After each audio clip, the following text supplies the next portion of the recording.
구약성경 727페이지 느헤미야 제2장 1절 말씀부터 10절 말씀까지 제가 읽어드리겠습니다.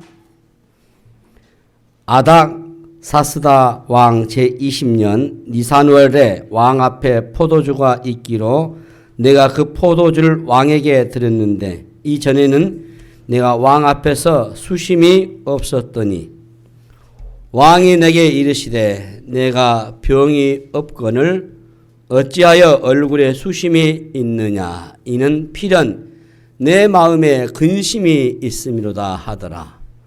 그때 내가 크게 두려워하여 왕께 대답하되 왕은 만세수를 하옵소서.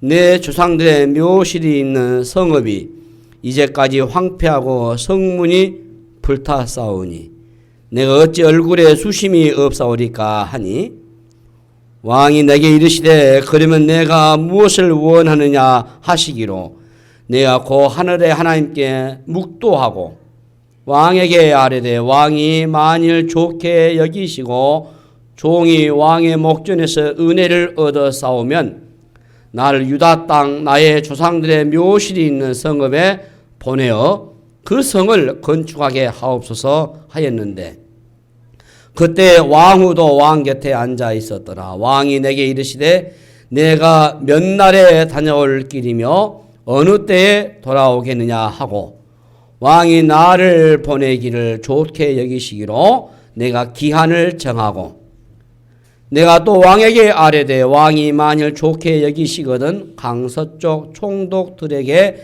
내리시는 조서를 내게 주사 그들이 날 용납하여 유다에 들어가기까지 통과하게 하시고 또 왕의 삼림 감독 아삽에게 조서를 내리사 그가 성전에 속한 영문의 문과 성곽과 내가 들어갈 집을 위하여 들보를 쓸 제목을 내게 주게 하옵소서 하매 내 하나님의 선한 손이 나를 도우심으로 왕이 허락하고 군대 장관과 마병을 보내어 나와 함께 하게 하시기로 내가 강서쪽에 있는 총독들에게 이르러 왕의 조서를 전하였더니 호론 사람 산발락과 종이었던 암몬 사람 도비아가 이스라엘 자손을 흥황하게 하려는 사람이 왔다함을 듣고 심히 근심하더라. 아멘. 우리 같이 인사 나누시겠습니다. 이 자리에 오신 당신은 이 세상에서 가장 아름다운 분이십니다. 감사합니다. 한 32년 전에 저희 제일 큰 형께서 심장마비로 세상을 떠나셨어요. 제가 신학교 막 들어가던 해인데요. 이 사람의 심장은 1분에 평균 60에서 70에 수축한다고 합니다. 하루에 평균 약 10만 번 수축하는 거예요. 사람이 70년을 산다고 쳐볼 때 심장은 자그마치 26억 번을 수축합니다. 이 심장이 한 번 뛸 때마다 80ml의 혈액을 온몸으로 흘려보낸다고 합니다. 그 양이 하루에 8,000리터요. 1년이면 약 292만 리터. 3만 2천 리터의 유조차 약 92대 분량입니다. 더 놀라운 것은 태어난 후부터 죽는 순간까지 이 심장이 단 한 번도 쉬지 않고 뛰는 거예요. 만약에 멈추면 심장 마비로 죽는 거죠. 이 심장의 고장률은 역사상 인간이 만든 그 어떤 초정밀 기계보다 낮습니다. 이렇게 놀라운 심장이 여러분 저절로 만들어졌겠습니까? 정말로 그렇게 생각하는 것이 여러분 논리적이에요? 오히려 고도의 지성을 가진 초월자가 특별한 창조력을 만들었다고 하는 것이 더 논리적이지 않을까요? 이 철학자 플라톤이 이렇게 말했습니다. 전 세계 인구가 모두 힘을 합해도 파리 한 마리를 만들어낼 수가 없다.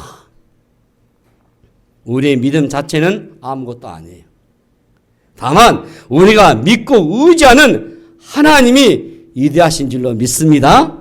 그래서 유한한 자신을 의지하지 않고 위대하신 그 하나님을 바라보는 자들은 결코 절망하지 않을 겁니다. 우리는 천하보다 소중하지만은 동시에 몇 줌의 흙덩어리, 이 먼지로 만들어졌기 때문에 코에서 숨결만 떨어지면은 또다시 우리는 흙으로 돌아갈 수밖에 없는 존재입니다. 여러분 이것을 결코 잊지 마시기를 바랍니다. 내 생명의 끈을 쥐고 계신 전능하신 하나님 앞에서 겸손한 모습으로 그분을 바라보시면서 여러분 사시기를 바랍니다. 대개 힘이 센 사람들이 약한 사람들을 깔봐요. 예. 피곤한 자, 무능한 자 무시하죠. 하지만 우리 하나님은 전능하신 창조주이심에도 불구하고 온 우주에 지극히 작고 연약한 자들을 돌봐주셔요. 고아와 가부를 돌봐주시고 가난한 자와 핍박받는 자들 결코 주님은 외면하지 않습니다. 오늘 저와 여러분이 이 하나님을 칭송하고 이 하나님께 경배하고 이 하나님을 찬양하시면 좋겠습니다. 기도하겠습니다. 하나님 은혜를 감사합니다. 우리를 지금도 살게 하시니 감사합니다. 살아서 하나님의 이름을 부르며 주의 성을 송축하며 주님께 영광 돌린 것을 믿습니다. 이 예배를 하나님이 축복하시고 우리 온 성도에게 복을 내려 주옵소서. 특히 저에게 영육간에 주의 복을 내려 주옵소서. 영혼이 잘 되게 하시고 범사에 하나님의 은혜와 평강이 우리 온 성도의 심령 속에 또 가정에 자녀들 위해 충만히 임하도록 역사하여 주시옵소서. 감사하고 우리 구주 예수님을 간절히 기도하옵나이다. 아멘. 계속해서 여러분 기도의 설교를 하게 되는데 오늘 우리 본문을 통해서 기도가 일을 낸다 했습니다. 자, 여기 느헤미야는 예루살렘의 무너진 성벽을 52일 만에 완공한 역사적인 일을 감당한 사람이에요. 대제국 페르시아 왕실 수상궁의 술관원으로서 그는 이방인의 땅에서 출세한 사람입니다. 술관원은 왕의 최측근으로서 오늘날로 따지면은 대통령 비서실장 정도라 할 수 있을 것 같습니다. 일반적으로 이렇게 세상적으로 성공하면은 그 풍요에 취해서 자기 중심적으로 살기가 쉬워요. 그런데 느헤미야는 그렇지 않았습니다. 느헤미야 1장을 보면은 예루살렘의 성벽이 회파되었다. 그 소식을 듣고 그의 형제 하나니아가 이 느헤미야에게 전합니다. 그러니까 느헤미야가 너무 슬퍼가지고 수위를 울었다 했어요. 느헤미야 1장 4절에 보시면은 내가 이 말 듣고 앉아서 울고 수일 동안 슬퍼하며 하늘의 하나님께 금식하며 기도했다. 이렇게 되어 있어요. 느헤미야는 지금 눈을 뜨고 있으나 감고 있으나 무너진 예루살렘 그 성벽 때문에 마음이 너무 괴롭습니다. 그래서 슬피 울었다고 했어요. 이것이 바로 하나님이 주신 거룩한 부담감이에요. 따라서 해볼까요? 거룩한 부담감. 네. 이 부담감에 반응하면 그것이 곧 사명이 된 줄로 믿습니다. 이 거룩한 부담감이 오니까 내 안에서 사명감이 생겨요. 자, 느헤미야는 그렇지 않아도 현실의 안락한 삶을 살 수 있고 누릴 수 있는 사람이에요. 그럼에도 그는 무너진 예루살렘 성벽에 온통 마음이 쏠렸습니다. 느헤미야는 이제 성벽을 재건하기로 마음을 굳혀요. 그러려면 먼저 왕을 설득해야 그가 예루살렘을 갈 수 있도록 허락을 받아야 합니다. 자, 느헤미야가 모시고 있는 이 아닥사스다 왕은 예루살렘 성이 재건된다? 썩 달가워하지 않는 것입니다. 그는 이미 과거에 예루살렘 성 재건 움직임이 있을 때 이것을 방해한 적이 있어요. 유대 민족이 독자적인 세력을 갖는 것이 제국의 왕으로서 반가울 리가 없지 않겠습니까? 그것도 섣불리 예루살렘 재건, 성을 재건한다, 이걸 제안했다가 오히려 느헤미야 본인의 신상마저도 위험할 수가 있어요. 성벽을 재건하려면 무엇보다도 왕의 허락이 필요했고, 더 나아가서 그의 적극적인 협조가 있어야 그 과정이 수월할 수 있어요. 하지만 이 신하가 왕의 마음을 설득하기라는 것은 쉽지가 않습니다. 그래서 느헤미야는 왕의 마음을 움직여 달라고 하나님께 기도를 합니다. 자, 구소련이 70년 만에 공산주의의 문을 닫자 공산권 전체가 흔들렸고 세계 전체가 지각변동의 소용돌이에 빠져들고 말았습니다. 이 소용돌이의 중심 누가 있어요? 고르바초프가 있었어요. 예. 그 얼굴 이마에 딱 색이 지도가 있는 사람 아니에요. 예. 이 고르바초프 서기관이 있었는데 먼저 그 마음이 움직여서 연쇄적으로 이런 큰 역사가 일어난 겁니다. 저는 이것이 우리 하나님의 손길이라 이렇게 생각을 해요. 북한은 공산주의, 사회주의보다는 개인 우상주의, 김일성 일가에 대한 세습적인 그 우상주의, 우리 이단과 사이비처럼 이상주의, 완전 우상화죠. 이단도 그러잖아요. 이단도 파고 들어가면 다 우상주의예요, 사실은. 하나님은 먼저 한 사람의 마음을 움직여서 역사를 운행하셔요. 바벨론의 포로로 끌려간 이스라엘 백성들이 하나님의 약속대로 70년이 지난 후에 이스라엘로 돌아올 수 있었던 것은 하나님의 이방왕, 이 고레스의 마음을 움직였기 때문인 것입니다. 그 한 사람의 마음을 움직여서 이스라엘의 귀환이라고 하는 역사적인 사건을 일으키신 것입니다. 하만의 음모에 의해서 유대 민족이 몰살 위기에 처했을 때에 에스더가 왕의 마음을 움직여서 그 상황을 역전시키기도 했어요. 이 세상사가 아무리 복잡하게 얽히고 설켜 있다 해도 한 사람의 마음을 움직이면은 한순간에 상황이 역전이 되고 한순간에 복잡한 것이 단순해지는 것입니다.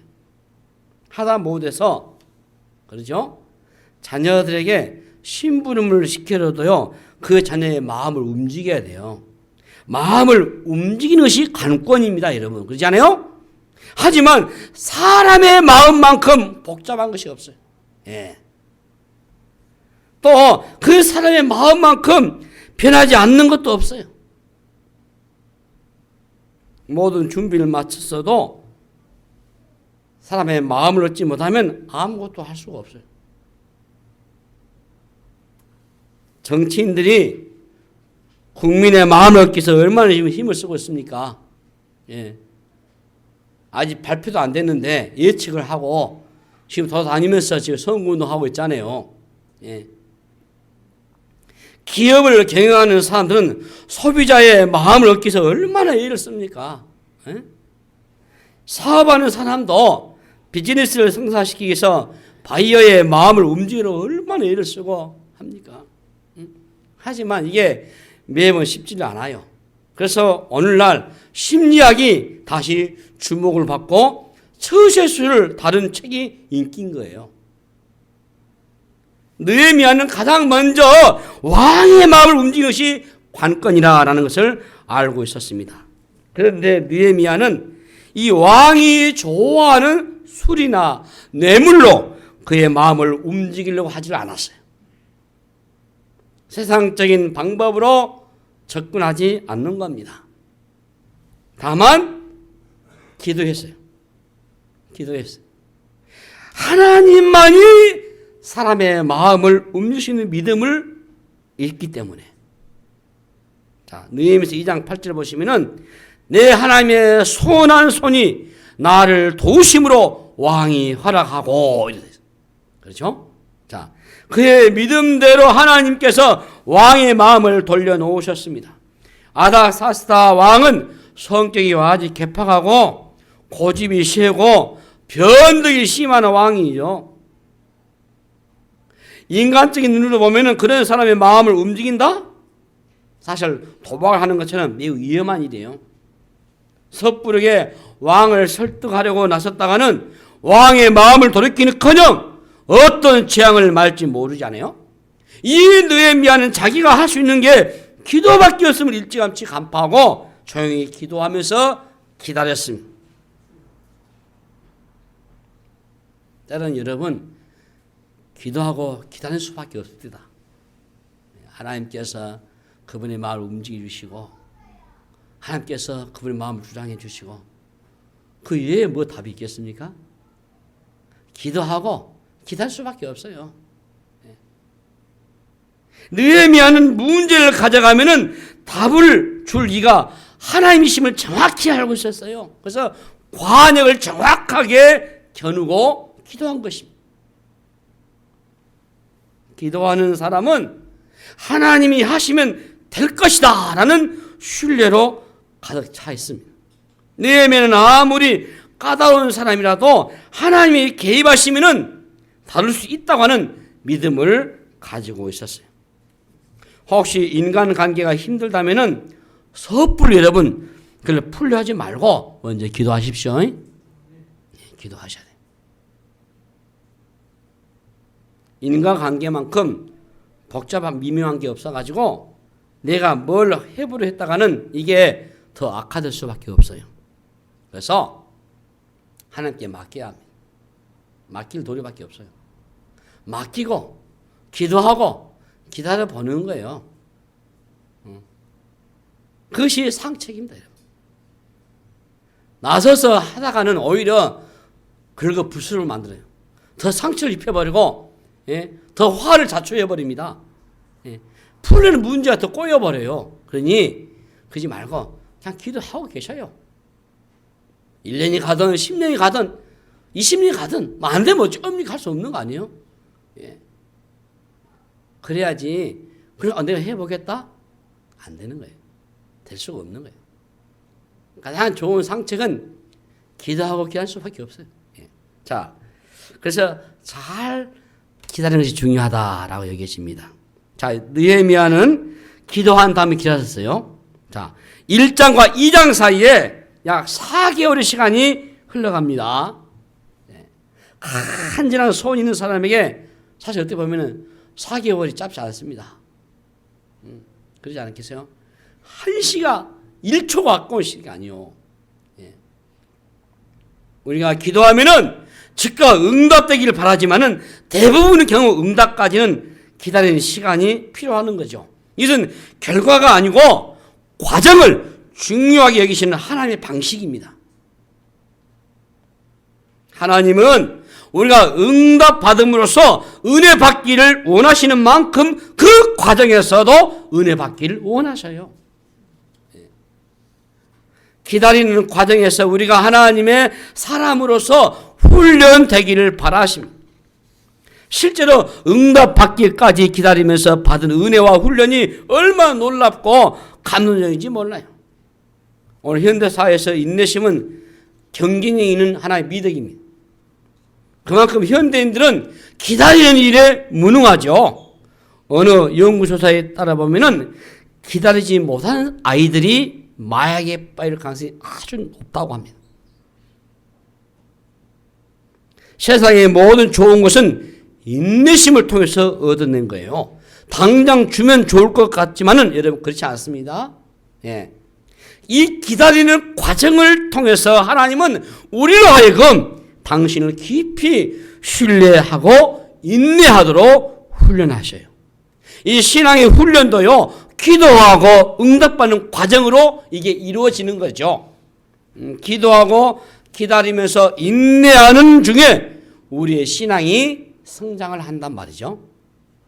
신앙이 성숙해지면은 문제가 되고 걸림이 되었던 것이 더 이상 문제가 되질 않습니다. 문제가 해결되지 않아도 상관이 없게 되는 거예요. 하나님과 친밀해짐으로써 이미 우리의 마음의 평화를 누리게 되어 있기 때문인 것입니다. 우리는 쉽게 응답받으면 좀처럼 기도하지 않을 사람들이죠. 그렇지 않습니까, 여러분? 기도하지 않는 사람이 되는 것이 바로 저주고 심판이잖아요.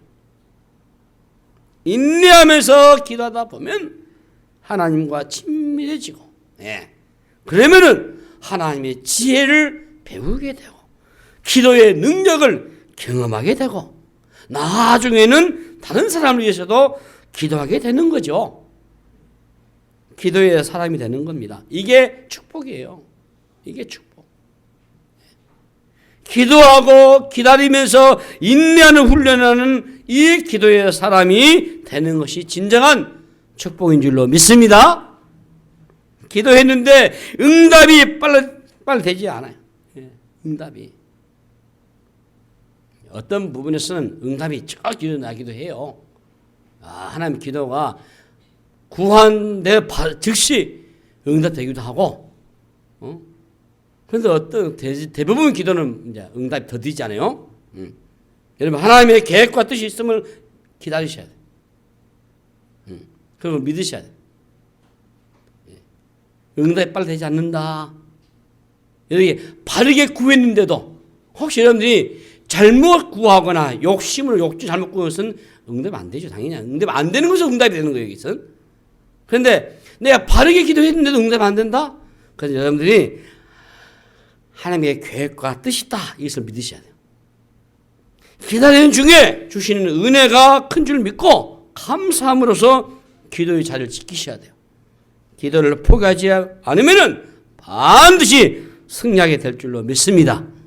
그런데 여러분, 기다리는 저 쉽습니까? 이게 어려워요.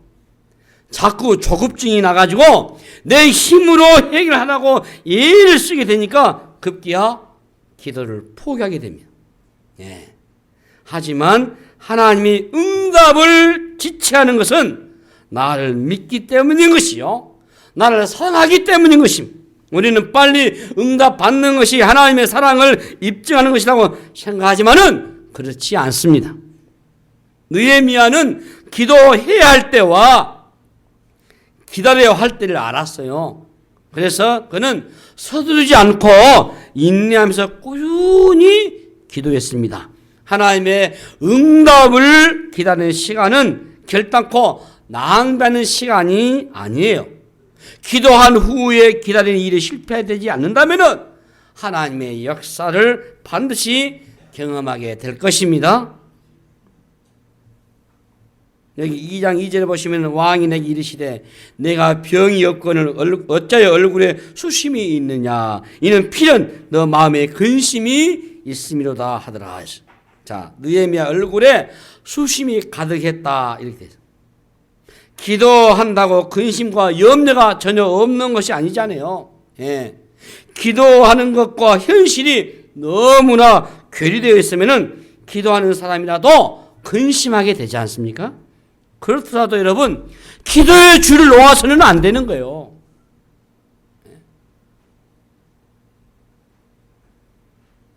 낙심되더라도 기도의 자리를 지키셔야 돼요. 기도자를 끝까지 지켰더니 왕이 마침내 느헤미야에게 뭐랍니까? 네가 무엇을 원하느냐라고 묻지 않아요. 드디어 기도가 응답이 된 것이죠. 자, 왕의 마음이 변한 것은 기적입니다, 여러분. 기적이에요, 기적. 아닥사스다 왕보다 더 높으신 하나님께서 왕의 마음을 바꾸어 주신 겁니다. 그 순간에도 느헤미야는 기도했어요. 2장 4절에 뭐랍니까? 내가 그 하늘의 하나님께 묵도하고, 묵도가 기도한 거 아니에요, 여러분. 우리 묵도 기도한 거죠. 우리 헌법 예배모범에 주일날 교회 오시면은 여러분들 예배드리기 전에 묵도하라 했어요. 묵도. 기다리던 기회가 오니까 예레미야가 행동에 옮기기 앞서서 먼저 하나님께 기도했다 해서 아주 짧은 기도였지만은 하나님께 도우심을 구한 겁니다. 이를 통해 볼 때 우리가 느헤미야가 매 순간 하나님께 기도했던 사람이라는 것을 알 수 있어요. 느헤미야서의 뒷부분 보게 되면요, 거대한 성벽 재건이 52일 동안 빠른 속도로 이게 진행됩니다. 이때도 느헤미야는 한순간순간마다 무릎을 꿇었다고 했어요.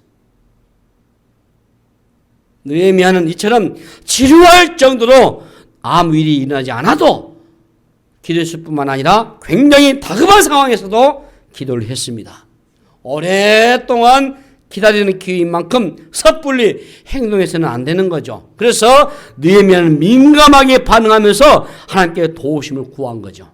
자, 느헤미야 이 같은 영성은 기도의 습관이 된 사람만이 가질 수 있는 겁니다. 우리 한국 교회는 그동안 주일 성수를 매우 강조해 왔어요. 그리고 가르쳐 왔습니다. 그런데 이 주일만 강조다 보니까 나머지 6일간은 지 멋대로 살아도 되는 것으로 오해하게 됐어요. 다 그런 것은 않지만은 주일을 구별해서 예배 드리는 것은 우리 삶이 하나님을 예배하는 삶임을 고백하기 위함인 것입니다. 당연히 나머지 6일간의 삶도 하나님께 예배 드리는 삶이 되셔야 정당한 거예요. 10의 1을 드리는 11주 역시도 나머지 10의 9도 하나님의 것임을 잊지 않기 위해서 드리는 거죠. 우리가 가진 모든 소유는 하나님의 것이잖아요. 우리는 다만 하나님의 것을 관리하는 청지기일 뿐이지 않습니까? 이 청지 정신을 잃지 않아야 제대된 11주를 예배 드릴 수 있는 거 아니에요? 시간도 그러고 물질도 그러고 예배도 그러고 다 그래요. 느헤미야는 마침내 왕의 전폭적인 지원 아래 예루살렘을 향해 갔습니다. 자, 왕은 페르시아의 친위대 뿐만 아니라 성벽 재건에 필요한 재반을 지원해 주었습니다. 왕의 마음이 움직이니까 불가능해 보였던 일이 한순간에 가능한 일이 되어버렸고 갑자기 속도가 붙기 시작했습니다. 일의 결정권을 가진 사람이 마음을 움직이면은 그때부터 일사천리로 일이 진행되는 거예요. 하나님이 개입하시면은 제 아무리 권력자라도 하나님의 뜻에 따라 움직이게 돼 있어요. 이제 느헤미야 손이 아주 바빠졌습니다. 하지만 그는 이미 준비된 사람이었어요.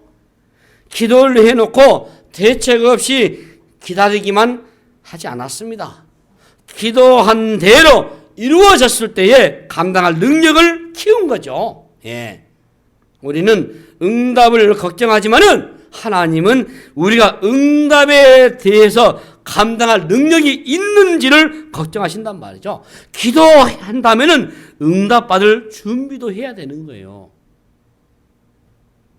느헤미야는 기도했을 뿐만 아니라 기다리면서 감당할 준비를 철저하게 했어요. 이 성벽 재건에 돌입하니까 그가 일사천리로 진행해가지고 50일 만에 완성해버렸어요. 이는 그가 기도하면서 기다리는 동안에 정말 치밀하게 준비했기에 가능한 성과인 것입니다. 하나님이 축복하지 않아서가 아니고 내가 준비되지 있지 않아가지고 문제일 때가 더 많습니다. 느헤미야처럼 기도했으면은 치밀하게 여러분 준비도 하셔야 돼요. 하나님이 응답하시면은 얼마든지 감당할 수 있도록 철저하게 준비도 하셔야 돼요. 우리가 준비되어 있으면은 하나님의 놀라운 일들을 행하셔요. 하나님. 자, 느헤미야가 왕의 허락을 받고 예루살렘으로 들어갔습니다. 이때 예루살렘의 성벽 재건을 못마땅히 여기는 사람들이 있어요. 그게 바로 도비야와 산발락 같은 사람이에요. 이들은 이스라엘 백성들 사이에 공포감을 조성해가지고 교란 작전을 펴는 등의 적극적으로 성벽 재건을 방해했습니다. 그런 탓에 느헤미야는 내부적으로 외부적인 공격을 받고 여러 번 공사를 중단할 위기를 맞아요. 이처럼 기도 응답을 받았다고 해서 끝난 것이 아니에요. 하나님이 허락하셨어도 우리의 일을 흔들어놓은 회방꾼들이 있기 마련입니다, 여러분. 우리는 신앙생활을 하면서 하나님의 뜻이 분명한데도 일이 생각처럼 잘 안 풀릴 때 어려움을 겪습니다. 기도하고 응답받았으면 일사천리로 시행되어야 하는데 자꾸 어려움이 생기고 문제가 복잡해지는 것이요. 기도의 응답이 현실화되기까지 팽팽한 긴장감이 흐르는 겁니다, 여러분. 그런데 하나님의 사람은 이런 방해와 장애와 어려움이 있음을 각오하셔야 돼요. 각오하셔야 돼요. 예. 기도하는 사람은 남이 가지 않는 길을 가는 하나의 개척자입니다. 예. 하나님이 인도하시는 길은 세상의 길이 아니고 그래서 낯설 수밖에 없어요. 당연히 장애물이 있기 마련입니다. 문제는 이 장애물을 바라보는 관점이죠. 장애물을 만나서 이축이 되면은 넘어질 수밖에 없습니다. 그러나 당연히 장애물이 있을 줄로 여기면 어때요? 당황하지 않습니다. 그래, 너 있을 줄 알았다. 하나 문제 해결하면은 이제는 내가 마음 놓고 목할 수 있으리? 글쎄요, 그게 아닙니다. 또 다른 장애물이 생겨요. 그걸 미리 간파하고 거기다 또 대책을 세우고, 대책이란 뭐 있습니까? 기도한 것밖에 없죠. 하나님 또 그걸 또 해결해 주시고 이렇게 해서 한 걸음 한 걸음 나아가는 거예요. 당연히 장애물이 있을 수밖에 없죠. 그런데 그것을 어떻게 바라보느냐 관점이 문제예요. 예. 장애물이 있는 줄을 여기면 결코 당하지 않습니다. 넘어지지 않습니다. 마라톤을 완주하는 것이 그렇게 어렵다고 하잖아요. 하지만 완주할 것이라 확신하면은 어렵지 않게 완주할 수 있다고 봅니다. 느헤미야는 조롱과 협박과 모함이라고 하는 장애물을 만났지만은 기죽지 않았습니다. 2장 20절 말씀 볼까요? 자, 느헤미야 2장 20절 말씀을 같이 읽어보겠습니다. 느헤미야 2장 20절 말씀 중반전에 하늘의 하나님 거기서 보겠습니다. 자, 시작 같이 읽겠습니다. 하늘의 하나님이 우리를 형통하게 하시리니 그의 종들은 우리가 건축하려니와 오직 너희에게는 예루살렘에서 아무 기업도 없고 권리도 없고 기억되는 바도 없다 하였느니라. 예. 느헤미야는 너희가 무슨 말을 하든 하나님이 우리를 형통하게 하실 것이라고 말하고 있습니다. 느헤미야 중심에는 하나님이 있어요. 그는 무슨 일이든지 기도로 해결해 나갔습니다. 하나님만 온전히 바라보고 있으면은 우리를 위협하는 사람이나 환경은 아무것도 아니에요. 장애물 때문에 흔들리는 것이 아니라 하나님을 분명하게 붙잡지 않기 때문에 흔들리는 것이죠. 누가 나를 방해하느냐가 아니고 누가 나와 함께하느냐가 핵심인 것입니다. 하나님께서 형통하게 하신다고 했다면 문제될 것이 없습니다. 우리 자신감의 근거는 하나님이셔요. 그분이 우리의 편이 되어주시니 두려울 게 없는 겁니다. 느헤미야는 수상궁에서 편안하게 살 수 있지만 하나님은 그를 불러내셔서 이스라엘의 새로운 부흥기를 맞이하는 일에 준비하는 자로 사용을 했습니다. 하나님을 중심에 모시고 무슨 일이든지 기도로 헤쳐나간 느헤미야를 하나님은 역사의 중심에 세우시고 놀라운 일을 이루셨습니다. 하나님은 지금도 느헤미야와 같은 한 사람을 찾고 계신 줄로 믿습니다. 문제를 만났다면 여러분 먼저 기도하십시오. 응답이 지체되더라도 기다리면서 인내하는 훈련을 받으시기를 바랍니다. 기도의 응답이 나타나는 기회가 왔다면 하나님의 지혜를 또한 구하십시오. 마침내 하나님의 역사를 이루는 일에 들어섰다면 그 길에 방해되는 일로 있기를 여러분이 아시고 그걸 여기시고 온갖 방해와 박해와 핍박이 있는 줄로 알고 묵묵히 돌파하시기를 바랍니다. 그러면은 어느새 여러분들이 역사의 한복판에서 있는 자신을 발견하게 될 것입니다. 오늘도 이 말씀을 다시 한번 새기시면서 기도가 일을 낸다. 느헤미야와 같은 그런 심정으로 기도로 승리하는 여러분 되시기를 주의 이름으로 축복합니다. 기도하겠습니다. 하나님 아버지 은혜를 감사합니다. 오늘도 말씀에 의지하여 느헤미야처럼 기도로 일하는 자들 되게 하여 주시옵소서. 감사하옵고 우리 구주 예수님 이름으로 간절히 기도하옵나이다. 아멘.